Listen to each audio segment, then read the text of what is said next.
Functions chapter हमारा जो है उसमें आपको पहले तो समझना होगा कि फंक्शंस होते क्या हैं।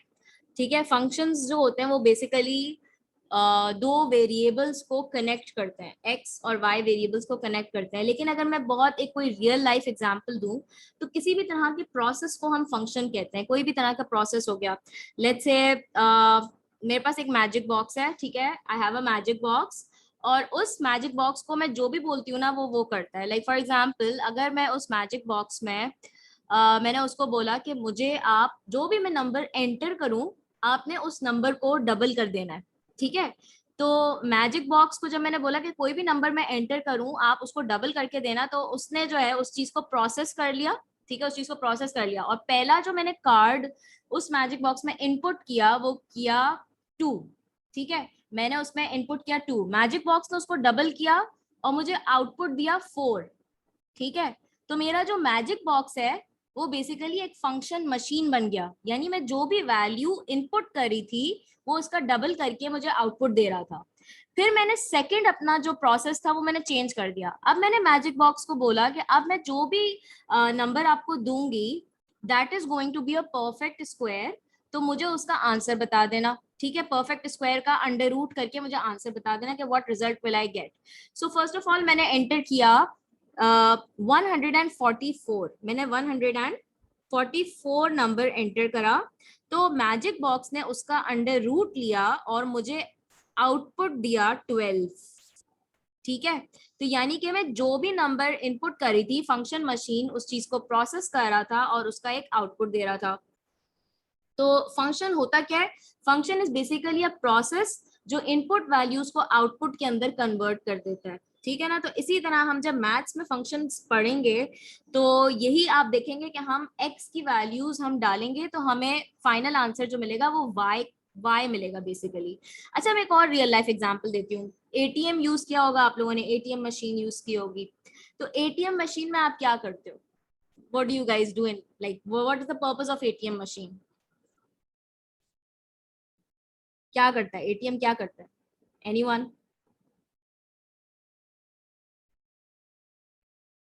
क्या मकसद क्या होता है? Why do we use ATM machine? Use किया एटीएम?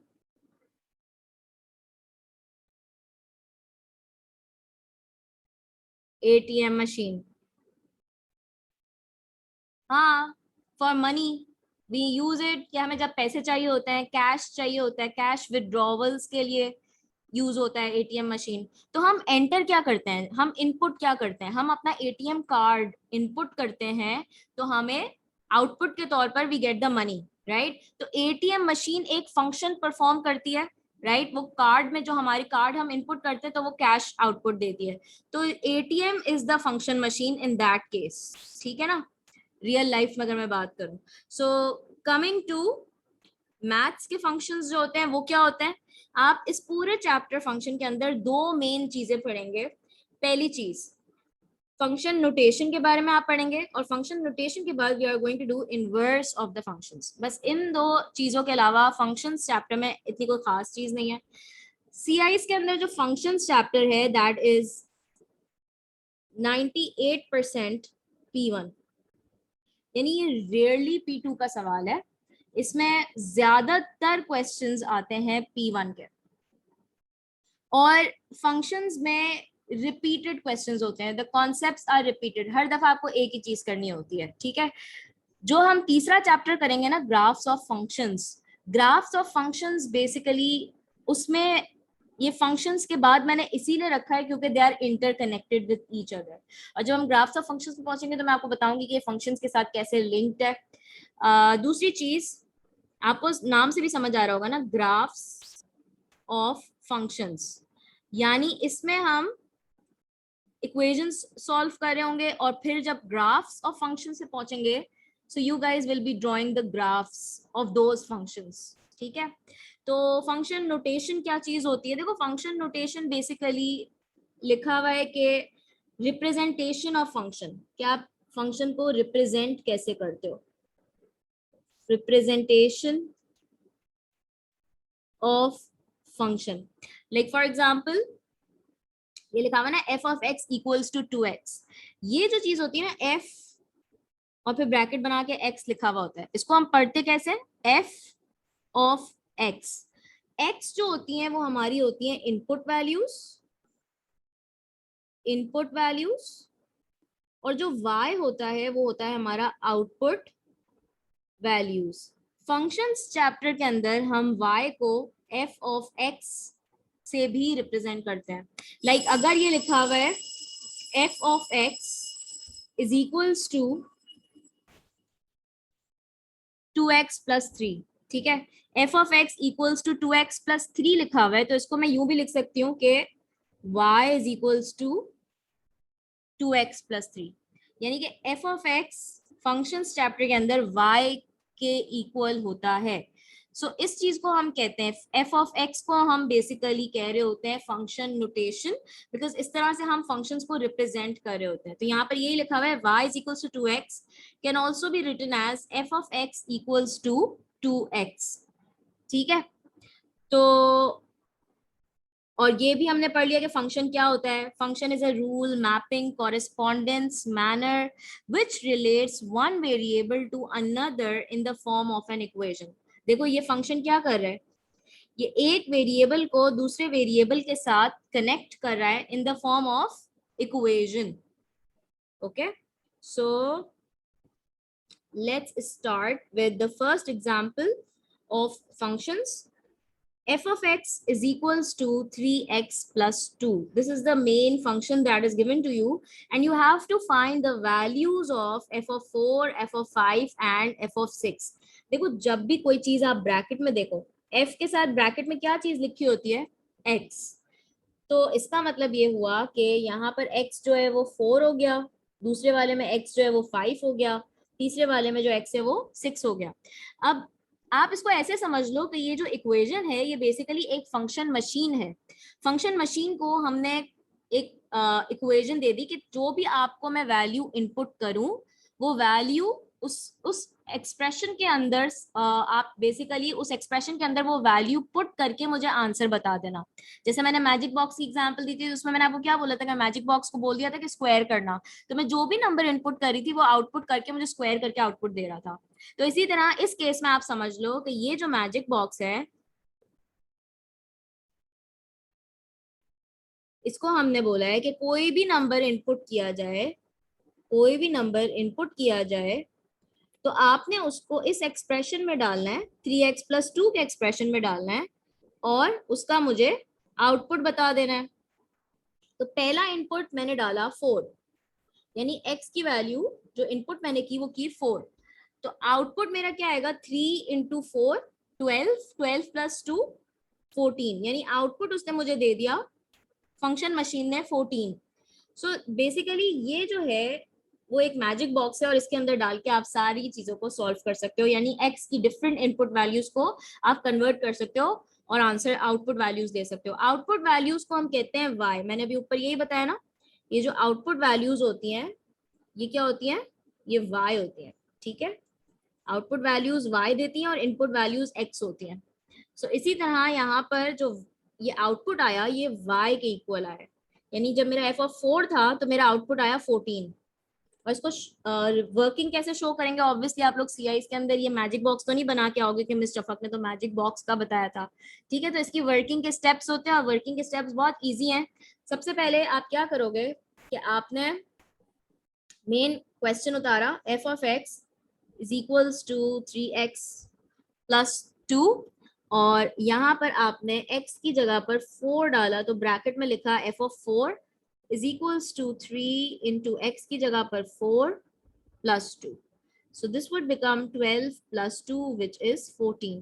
Final representation जरा मेरी गौर से देखना, final representation आप इसको करोगे f of 4 equals to 14, f of 4 equals to 14, and that is your final answer where 4 is your x value, ये x value है, और ये जो बाहर इक्वल्स टू के बाद आ रहा है ये हमारी y वैल्यू है, सही है। इसी तरह आप f ऑफ 5 और f ऑफ 6 कर लेते हैं। f ऑफ 5 में हमारे पास 3 इंटू 5 प्लस 2 होगा, this would be 15 + 2 which would be 17. लिखेंगे कैसे? f of 5 equals to 17 and that would be your answer. तीसरी चीज f of 6. f of 6 अब आप लोग मुझे खुद निकाल के बताओ f of 6 क्या आ रहा है?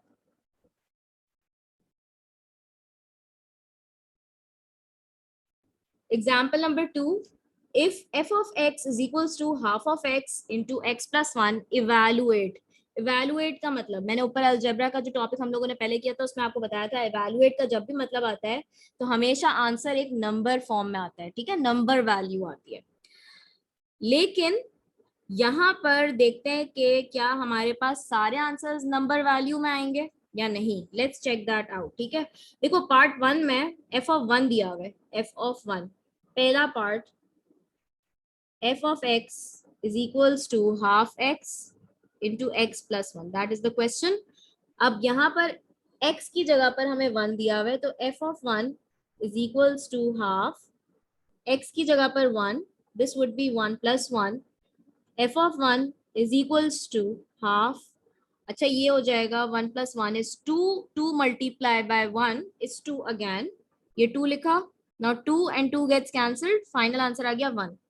रिप्रेजेंटेशन कैसे करेंगे? f of 1 is equals to 1. That is your final answer. पहले वाले पार्ट का. दूसरा वाला पार्ट करते हैं. अच्छा दूसरा वाला पार्ट थोड़ा डिफरेंट है. Second part is a bit different. यहाँ पर दिया हुआ है f of 5 minus f of 4. देखो इसके अंदर ना दो अलग अलग वैल्यूज ऑफ x दी हुई हैं. पहली वैल्यू ऑफ x दी हुई है f of 5 और दूसरी x की वैल्यू दी हुई है 4. दो अलग अलग वैल्यूज दी हुई हैं. फंक्शन एक ही है और उसी फंक्शन में दो अलग अलग x की वैल्यूज दी हुई हैं. तो हम क्या करेंगे, सबसे पहले हमने मेन फंक्शन को लिखा. जो मेन फंक्शन है हमारे पास f of x is equals to half x into x plus 1. अब सबसे पहले तो हम 5 वैल्यू पुट करते हैं. जो पहली x की वैल्यू है वो हम पुट करते हैं इस मेन फंक्शन के अंदर. तो ये बनेगा हाफ 5 इंटू 5 प्लस 1. देखो पहली चीज क्या थी कि हमने मेन फंक्शन में जब x की वैल्यू 5 थी वो प्लग इन कर दी.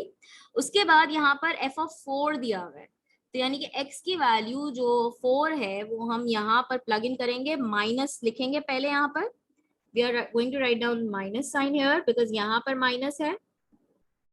और इसके बाद f of 4 के लिए जो मेन फंक्शन है ये वाला, इसके अंदर हम 4 की वैल्यू प्लग इन कर देंगे. तो ये हो जाएगा हाफ x हमारे पास है 4 into 4 plus 1. Now that would give you half 5 into 6 minus 2 1s are 2, 2 2s are 4, cancel off हो गया तो ये हो गया 2, 4 plus 1 is 5. Now 2 1s are 2, 2 3s are 6, 5 3s are 15 minus 10. That would give you 5. तो final answer हमारा आएगा f of 5 minus f of 4 is equals to 5. And that is your final answer.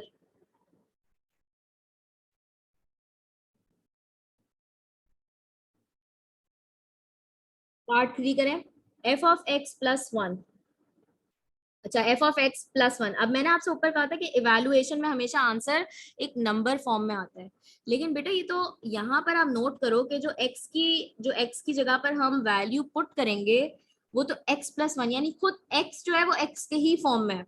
What I mean is कि जब x के form में होगा तो answer हमारा x के फॉर्म में ही आएगा. इवैल्यूएशन में भी वो फिर नंबर फॉर्म में नहीं जाएगा. यानी कि मैं आपको सॉल्व करके दिखाती हूँ.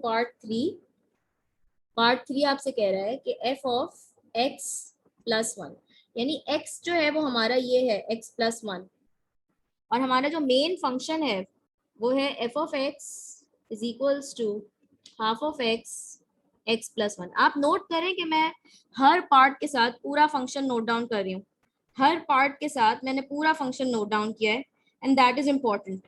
ठीक है, बिकॉज अभी तो ये फंक्शंस आसान है, लेकिन जब कोई सवालात ऐसे होते हैं ना कि थोड़े से कॉम्प्लिकेटेड होते हैं, मुश्किल होते हैं, तो उसमें फिर आप लोग कंफ्यूज हो जाओगे। So always make it a habit कि जब भी कोई फंक्शंस का सवाल आएगा, हर पार्ट के साथ जो ओरिजिनल फंक्शन सवाल में दिया हुआ होता है वो आपने हर पार्ट के साथ लाजमी कॉपी करना है और फिर उसमें वैल्यू सब्स्टिट्यूट करनी है। उससे एरर चांसेस बहुत कम हो जाते हैं। ठीक है, तो पार्ट 4 करते हैं।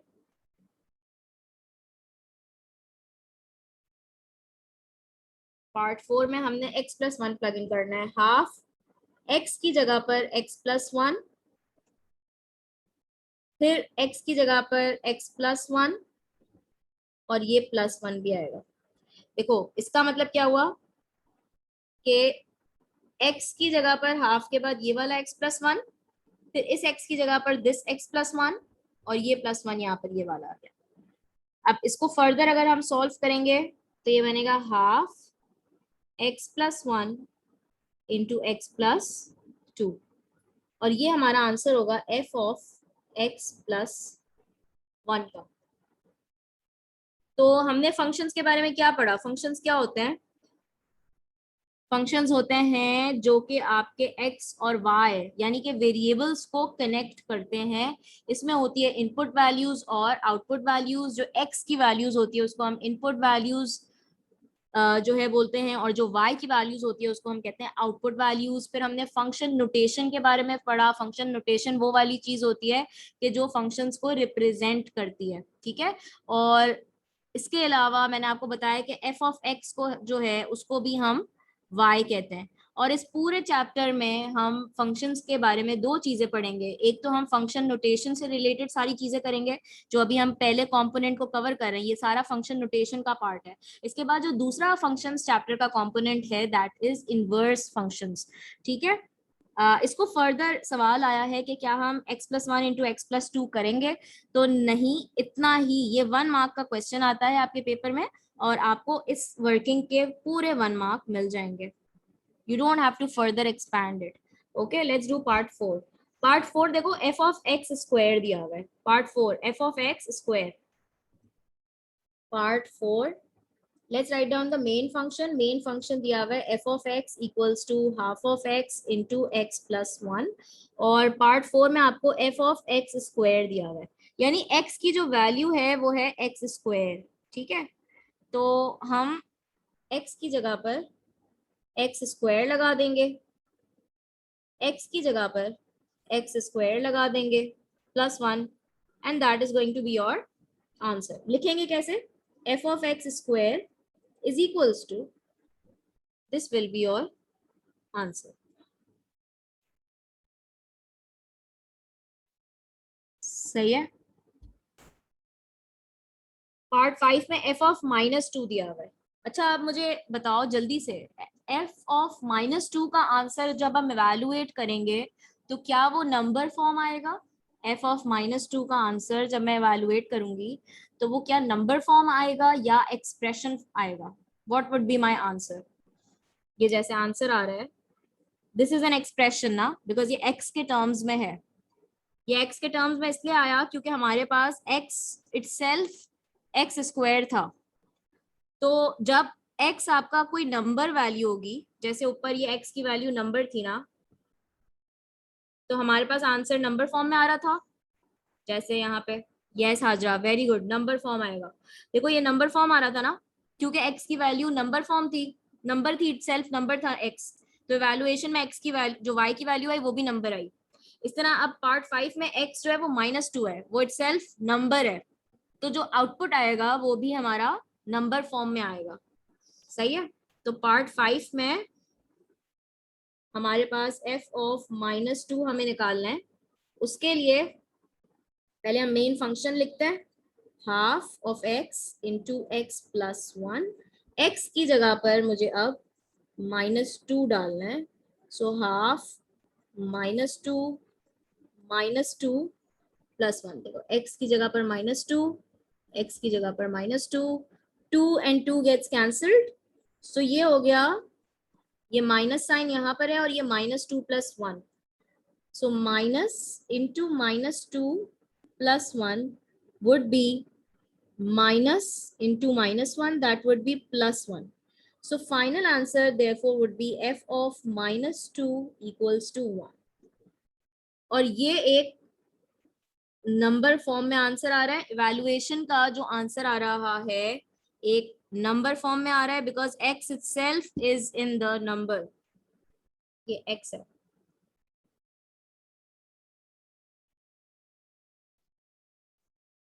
If it is clear please show me a thumbs up. Miss improper fraction में आंसर आता तो मिक्स नंबर में, हाँ मिक्स नंबर में करेंगे. इम्प्रॉपर में आता तो मिक्स नंबर में. ठीक है. सो इसके पार्ट 5. ये कौन सी एग्जाम्पल थी हमारी बुकलेट की? Example number 2. और ये बुकलेट का एग्जाम्पल नंबर 2 जो है that is on page 50. So we are done with page 50. ठीक है. Let's move to further examples. आगे बढ़ते हैं. Example 3. Example 3. I hope you guys are doing with the pen. ठीक है. पेंसिल से नहीं काम करना, पेन से काम करना है. एग्जाम्पल 3. सवाल गौर से पढ़ते हैं. ये थोड़ा सा कॉम्प्लिकेटेड है और ये रिपीटेड क्वेश्चन है, ये आता है. ठीक है. So you have to be alert in this. Given the function h of x is equals to px square plus qx plus 2 and h of 2 is equals to 34 and h of minus 3 is equals to 29, find the value of p and of q. Hence evaluate h of 4 and h of minus 2. Okay, fine. So ये वाला जो question है ये आप समझ लें कि इसमें आपके पास एक मेन फंक्शन दिया हुआ है जो कि p और q के फॉर्म में. मेन फंक्शन हमें दिया हुआ है h of x equals to px square plus qx plus 2 और यहाँ पर हमारे पास दिया हुआ है h of 2 is equals to 34. देखो ऊपर हमारे पास जो आंसर आ रहा होता था ये जो चीज होती थी वो होती थी हमारी x की वैल्यू. ये होता था हमारी x की वैल्यू और ये जो होता है हमारी y की वैल्यू होती है. ठीक है. जो इक्वल्स टू के बाद आती है वो y की वैल्यू होती है. अगर ये नॉर्मल फंक्शन नोटेशन का सवाल है, इनवर्स की बात नहीं हो रही अभी, ये नॉर्मल फंक्शन नोटेशन की बात है कि जो चीज ब्रैकेट में होती है वो होती है x और जो चीज इक्वल्स टू के बाद आती है वो होती है y. अब यहाँ पर आप देखो कि h of 2 इक्वल्स टू 34 में आई कैन क्लियरली से कि x जो है वो 2 है और y जो है वो है 34. इसी तरह दूसरे वाले में भी h of -3 है तो h of -3 में जो x है वो -3 है और y जो है वो है 29. ना जब भी हमें दो वेरिएबल्स p और q, जब भी हमें दो वेरिएबल्स निकालने होते हैं हम हमेशा साइमल्टेनियस इक्वेशंस की हेल्प लेते हैं. यानी कि साइमल्टेनियस इक्वेशंस कैसे, अभी ऊपर मैं करवा के आ चुकी हूँ अलजेब्रा वाले टॉपिक के अंदर. देखो यहाँ p और q दो वेरिएबल्स की वैल्यू निकालनी है, इसका मतलब we have to solve it simultaneously. तो साइमल्टेनियसली सॉल्व करने के लिए पहली चीज जो हम यूज करेंगे वो करेंगे ये जो मैं ग्रीन से हाईलाइट कर रही हूँ. हम ये यूज करेंगे h of 2 equals to 34. So h of 2 equals to 34 में x की वैल्यू है 2 और y की वैल्यू है 34.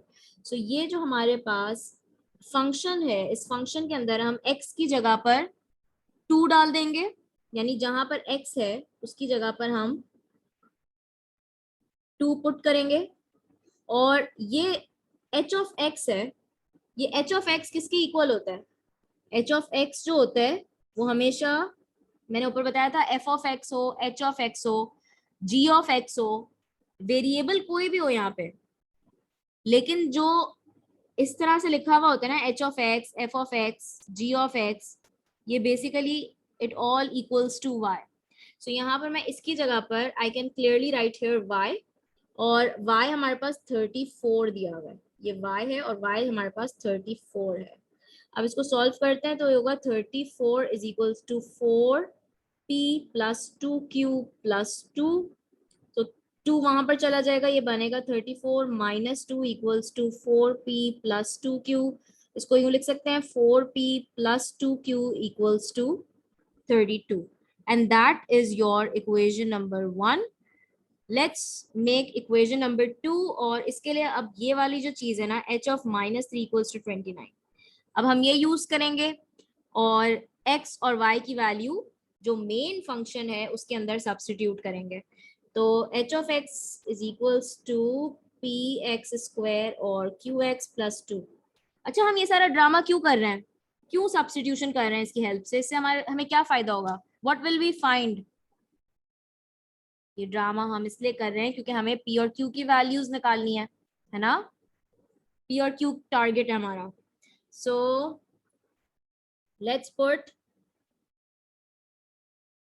-3 in place of, oops oops oops oops oops, okay इस तरह नहीं, p और फिर आपने यहाँ डाला -3² plus q into -3 plus 2 is equals to, जो y की वैल्यू है that is 29. So I am going to write over here 29. Let's solve it. 29 is equals to, -3 का स्क्वायर होता है +9 है ना, -3 into -3, minus minus plus, so that would give you 9, +9. तो ये हो जाएगा 9p minus plus q into -3 will give you -3q plus 2, 9p minus 3q, और ये हो जाएगा 29 minus 2. So I can say 9p minus 3q equals to 27. That is your equation 2. अच्छा एक बात सुनो, ये जो इक्वेशन 1 और इक्वेशन 2 आई है, इसको हम सिंप्लीफाई कर सकते हैं। अगर मैं इसमें से कुछ कॉमन ले लूं पूरी इक्वेशन में से, तो I can clearly take out 2 common. अगर मैं इस पूरी इक्वेशन में से 2 कॉमन ले लूं तो ये क्या बनेगा, 2 कॉमन ले लेंगे अगर, तो ये बनेगा 2p plus q equals to 32, और 2p plus q, 32 divide by 2 करेंगे तो 2p plus q equals to 16. एक तरीका आप ये भी कर सकते हो, या फिर आप इस पूरी इक्वेशन को डिवाइड बाई 2 कर दो, वो भी एक ही बात है, 2p plus q equals to 16 आ जाएगा। ठीक है, ये सिंप्लीफाई कर देते हैं। हमेशा हम सिंप्लीफाई करेंगे तो साइमल्टेनियसली सॉल्व करना आसान हो जाएगी। जितनी इक्वेशन सिंपलेस्ट फॉर्म में होगी उतनी साइमल्टेनियसली सॉल्व करना आसान हो जाएगी। इसी तरह देखो ये वाली इक्वेशन को भी, इक्वेशन नंबर 2 को भी हम डिवाइड बाय 3 कर सकते हैं। ये पूरी इक्वेशन को अगर मैं डिवाइड बाय 3 कर दूं तो ये सिंप्लीफाई होकर क्या बनेगी, 3p minus q is equals to 9. तो अब जो मेरी न्यू इक्वेशंस आई हैं उसको मैं हाईलाइट कर रही हूँ ब्लू से। ठीक है, एक ये इक्वेशन आई है और एक ये वाली इक्वेशन आई है जो सिंप्लीफाइड इक्वेशंस है। मिस ये सिंप्लीफाई करने वाली वर्किंग नहीं शो करें, बट सिंप्लीफाई करके आंसर लिख दें, सिंप्लीफाई करके आंसर लिख दें तो मार्क्स मिलेंगे, बिल्कुल मिलेंगे मार्क्स। लेकिन मैं हमेशा इसलिए सिंप्लीफाई कर लेती हूँ क्योंकि फिर इक्वेशंस को साइमल्टेनियसली सॉल्व करना आसान हो जाता है ना, इक्वेशन साइमल्टेनियसली इजीली सॉल्व हो जाती है।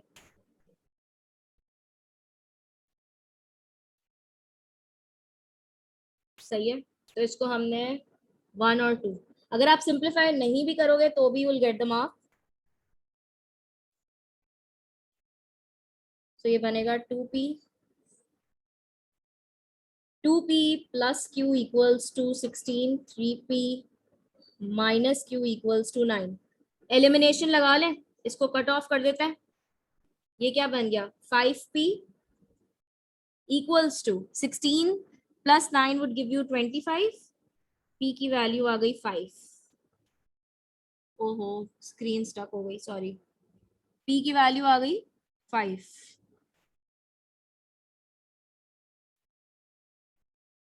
अच्छा p की वैल्यू आ गई, q की वैल्यू आप लोग मुझे बताओ खुद से क्या आ रही है। q की वैल्यू निकालने के लिए आप simplest form of the equation में डाल दो, आंसर आ जाएगा q का। ठीक है,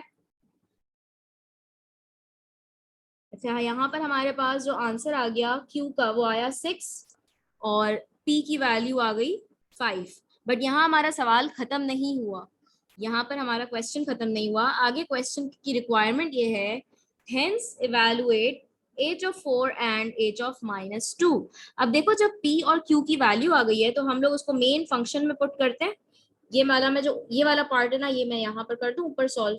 ठीक है, सो h of 4 को इवैल्यूएट करना है और h of -2 को करना है। मैं h of 4 कर देती हूँ, h of -2 आप लोग खुद से ट्राई कर लेना। ठीक है, सेम टू सेम।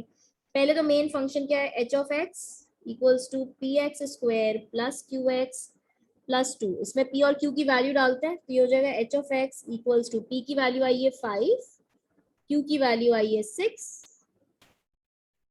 अब इसमें हमें h ऑफ 4 निकालना है, यानी कि x की वैल्यू है 4, तो यहाँ पर x जो है वो 4 पुट इन करते हैं, प्लस 6 इंटू 4 प्लस 2। तो देख लेते हैं क्या आएगा। 4 स्क्वायर इज 16 और 16 times 5 would be 5 6 there is 30 and that would be 80, so 80 plus 24 plus 2 that would give you 106 है ना, 106 आ जाएगा। तो h of 4 equals to 106। h of -2 निकाल लो आप लोग, बताओ मुझे क्या आंसर आ रहा है h of -2 का। और अगर इसमें कोई क्वेश्चन है जो मैंने इवैल्यूएशन करी है h of 4 की, तो you can ask questions for h of 4। Okay, let's do June 2013 P2 question number 9b। We have been given a function, ठीक है, ये फंक्शन दिया हुआ है और बोला हुआ है that you have to find out f of -4। so let's find out f of -4। in place of x I'll write down -4, so this would become 3 into -4 plus 2 upon 5. This would become -12 plus 2 upon 5. This would become -10 upon 5, which would be -2. Then you have to find out the value of g such that f of g equals to 7। देखो f of g equals to 7, ये थोड़ा सा weird question है, but if you people understand के जो bracket वाली चीज होती है वो x होती है और जो equals to के बाद वाला नंबर होता है वो होता है y। सही है, ये बात आपने याद रखनी है। अब value of g find out करना है, यानी कि value of g find out करना है, और फंक्शन हमारे पास ये मेन वाला, ये मेन फंक्शन गिवन है।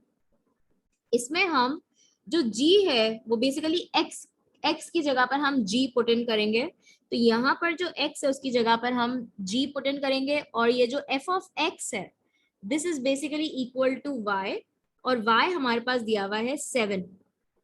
सही है, तो व्हाट आई मीन इज कि हमने ये जो मेन फंक्शन है f of x equals to 3x plus 2 upon 5, इसमें हम x की जगह पर g पुट इन करेंगे और f of x की जगह पर I'll put in 7, so this would become 7 equals to 3 into g plus 2 upon 5। और इसको फर्दर अगर सॉल्व करेंगे तो ये 5 डिवाइड हो रहा है, वहां जाकर मल्टीप्लाई होगा, it would become 35 equals to 3g plus 2, और ये 2 वहां जाकर माइनस होगा, that would become 33, so 33 equals to 3g, therefore g equals to 11। That would be a 2 mark का क्वेश्चन, यानी ओवरऑल ये 3 मार्क का क्वेश्चन है, ठीक है। और ये है भी देखो P2 का, मैंने आपसे कहा ना कि रेयरली कोई फंक्शन का सवाल P2 में आता है, लेकिन ये क्योंकि पार्ट बी है तो पार्ट बी में तो हमें ऐसे कोई कैलकुलेटर की नीड नहीं पड़ी, लेकिन हो सकता है क्वेश्चन 9 का जो पार्ट ए होगा जून 2013 का, वो हो सकता है कि कुछ उसमें कैलकुलेटर की नीड हो, या हो सकता है पार्ट सी भी हो, ठीक है। सो फंक्शंस जो होता है वो आपका दूसरे क्वेश्चन के साथ मर्ज होके भी आ सकता है। क्या ये सवाल में कोई प्रॉब्लम है?